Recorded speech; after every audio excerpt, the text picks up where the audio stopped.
Nitong Huwebes, Marso 5, ininspeksyon ni Pangulong Ferdinand Marcos Jr. ang bagong Kamuning Footbridge at Busway Station sa kahabaan ng EDSA sa lungsod ng Quezon, kung saan ipinahayag niyang mas magiging magaan na ang pag-commute ng mga pasahero araw-araw.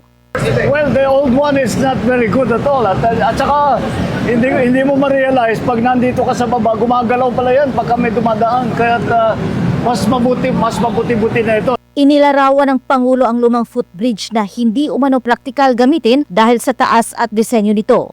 Sinabi ni Marcos na nang una nilang ininspeksyon ang pasilidad kasama ang Metro Rail Transit Line 3, napansin nilang hindi komportable at mahirap gamitin ang lumang hagdan. Ngunit sa bagong footbridge ngayon, aniya, mas mababa na ang aakyating hagdan at nilagyan na rin ng elevator at wheelchair lift upang maging accessible sa mga senior citizen, persons with disabilities at iba pang hirap umakyat ng hagdan. Binanggit din niya na may mga nakahanda pang wheelchair para sa mga ito. Ayon kay Marcos, mahalaga ang mga ganitong pagbabago, lalo't umaabot sa humigit kumulang 750,000 pasahero araw-araw ang gumagamit ng busway at MRT sa kahabaan ng EDSA.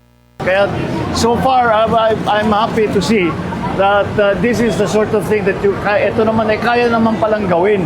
Hindi naman ganun kahirap at basta desidido tayo na ayusin natin ang commuter experience dahil ang dumadaan sa bus pa lang ay 750,000 ang pasahero kada. Tiniyak din ng Pangulo na bibigyang pansin ng pamahalaan ang maintenance ng mga bagong pasilidad, lalo na ang elevator na inaasahang gagamitin ng mabigat araw-araw. Ibinida naman ni Marcos na mas maaga ring natapos ang proyekto kumpara sa orihinal na target.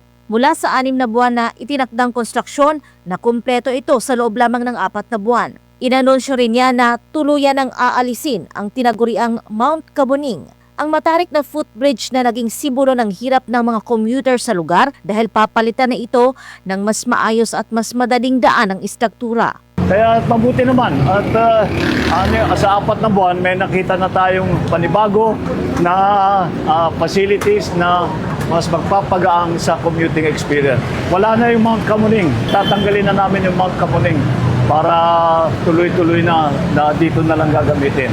Yan, Attorney Sal, ano pong masasabi nyo sa ulat na yan? Narinig mo yung sabi niya? Oo, sabi niya, pwede naman pala. 4 na buwan lang.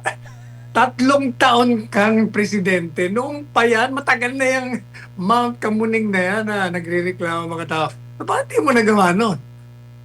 Ang may kasalanan talaga yan, apart from walang ginawa itong administration for the last 3 years, ay yung nag-design, yung structural design mali. Hindi ko malaman kung paano nakalusot. Unless, na kaya ginawa yun. Kasi pag mataas, mas maraming materyales. Pag maraming materyales, mas madali ang korupsyon. Maraming bibilihin. No? Yun lang nakikita natin dyan. Pero matagal na yan, naririnig natin na nahihirapan ng mga tao, maglakad, ubod ng taas.